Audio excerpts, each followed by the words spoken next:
episódio O Poço.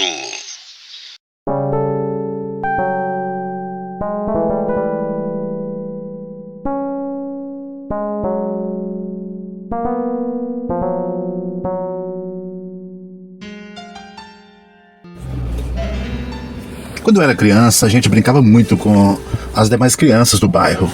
E naquela época, lá no interior de Minas Gerais, era muito comum ter cisternas nos quintais das casas. Cisterna com água potável para os moradores beberem e fossas onde era destinado à rede de esgoto. A maioria dessas edificações tinham uma tampa de madeira sobre elas. Algumas tampas às vezes apodreciam e ficava de risco para qualquer um desavisado. Acontecia também de pessoas mudarem das casas e abandonarem tudo ali, deixando o poço ou a cisterna ali sem manutenção e o mato tomando conta.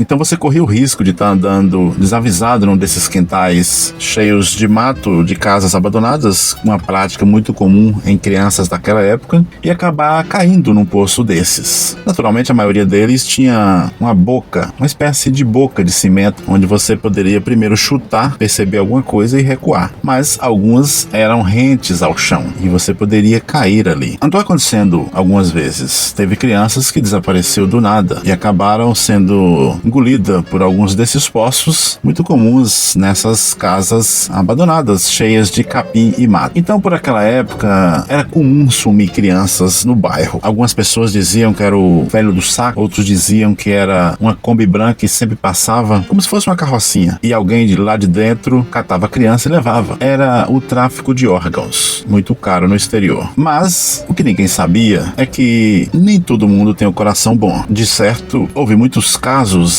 em que maridos jogavam esposas ali dentro, pessoas jogavam desafetos ali dentro. Tudo era possível. O poço é um ótimo local para desovar corpos, especialmente poços abandonados, que você vai ter uma certa dificuldade de localizá-lo ou de vinculá-lo a qualquer espécie de crime. Então as crianças continuavam sumindo. Eu conhecia dois irmãos de uma família lá perto de casa, que um deles, o mais novo, acabou desaparecendo também. Passado mais um tempo, foi meus primos. O primo caçula, de uma família que morava ali perto, acabou desaparecendo. As mães eram um desespero só. Não havia o que fazer. Buscas eram dadas, bilhetes eram espalhados, panfletos, nada trazia a criança de volta. E era sempre a velha história do homem do saco, da Kombi branca, ou que o menino simplesmente saiu por aí e não voltou mais. Sumiu, perdeu o caminho de casa. Se naquele tempo tivessem câmeras de segurança, dava para ter descoberto muito crime. Mas não tinha. Os recursos na época eram muito precários. As pessoas simplesmente desapareciam. Coisas aconteciam, crimes levavam mais tempo para ser desvendados, tudo isso em função da precariedade mesmo daquele tempo. Um belo dia eu saí à tarde para chupar manga nas chácaras vizinhas, onde tinha muita manga, e os senhores idosos, donos delas, não davam conta. A gente acabava indo lá chupar manga. Normalmente eu ia com os meninos do bairro, mas naquele dia eu tava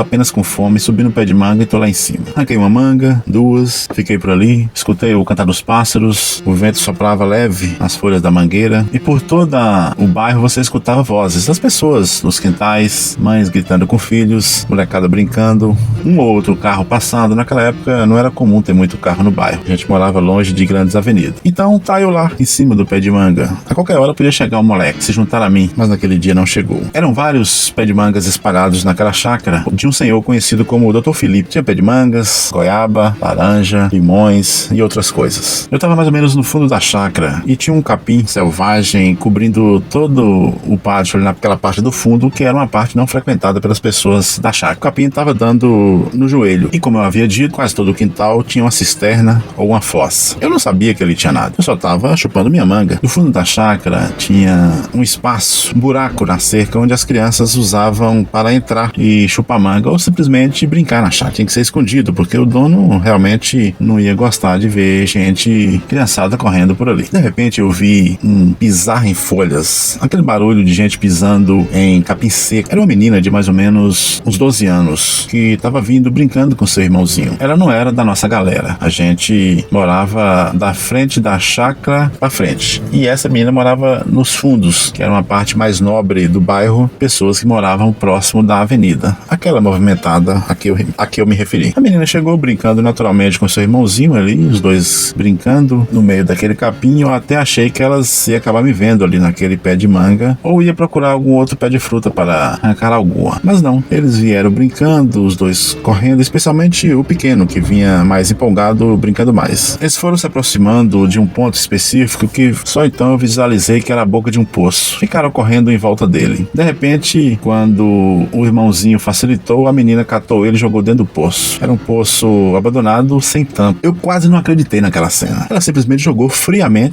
e ficou ali olhando, depois foi embora. Para ir embora, ela voltou de onde estava, para trás, e acessou aquela entradinha que eu havia dito que os meninos usavam para adentrarem na chácara. Ela entrou por ali e desapareceu. Da onde eu estava, eu não escutava nem grito, porque normalmente nesses poços, no caso ali parecia ser uma cisterna, sempre tem água ou dejetos. Então, uma criança caindo ali vai naturalmente afogar, ficar soterrada por alguma coisa, ou simplesmente emutecer, porque afinal de contas, a distância do fundo para a superfície é muita. Afinal, é uma região seca, então o poço não dá com essa facilidade. Somente nas regiões de areia. Ali era uma região seca, dura, poços eram fundos. Então, se alguém gritasse, eu não ia escutar. E de fato, eu não escutei nada. Apenas fiquei ali boquiaberto, com a manga na mão, pingando, olhando, e naturalmente não havia nada que eu pudesse fazer para salvar o menino. Nem jogar uma corda, nem descer lá dentro, nada. O máximo que eu podia fazer era avisar alguém e aguardar socorro, mas aí era só para tirar o corpo e entregar o culpado. Somente isso. Eu tava em choque, porque além de ser uma criança, era irmã da vítima. O menino devia ter uns 8 anos. Como pode? E aquela frieza? E foi aí que me caiu uma ficha. Se já foi jogado um, pode já ter sido jogado mais. Então, quem sabe, muita criança que desapareceu pode estar no fundo do poço, daquele ou de outros poços, em outros quintais, em outros tempos. Como pode aquilo acontecer? E de repente eu me vi com uma batata quente na mão. Eu denunciaria a menina? Ou eu fingiria que não aconteceu nada? Eu fiquei com aquilo na cabeça, matutando o que eu iria fazer. Afinal, o óbvio estava na minha cara. Denunciar, mas não ia mais salvar a menina. O que apenas ia haver era que as pessoas iam ficar de olho na menina. Ou ela ia ser internada, qualquer coisa desse tipo. Eu não quis chupar mais manga. Simplesmente desci, caminhei até perto do poço, tentei observar lá dentro, mas não dava pra ver nada. Era muito fundo e escuro, não havia grito, pedido de socorro, nada, só o silêncio. Só o barulho do capim à minha volta. Eu ouvia o som dos pássaros, o som das folhas enroscando umas nas outras com a leve brisa daquela tarde. E ao fundo, barulho de cachorros, dos quintais, das mães raiando as crianças e das crianças brincando. Mas aquela criança ali perto de mim não ia mais brincar. Sua voz foi calada para sempre no fundo daquele poço. Antes que chegasse alguém, eu fui me afastando do poço. Fui para casa, mas um peso pendia sobre a minha cabeça. Aquele coração de pedra, aquele segredo. Eu fechei o portão atrás de mim. Minha mãe lavava roupa no tanque. Quer alguma coisa para comer? Ela me ofereceu. Não mãe, eu acabei de comer manga. E então ela disse: olha, vocês cuidado por aí, correndo atrás de manga, andando nesses quintais abandonados. Cuidado, pode ter muito poço escondido por aí nesses capins. É perigoso, criança pode cair ali dentro e a gente nunca vai saber. Ao que eu disse: é mãe, de fato, tem muito poço mesmo e é muito, muito perigoso.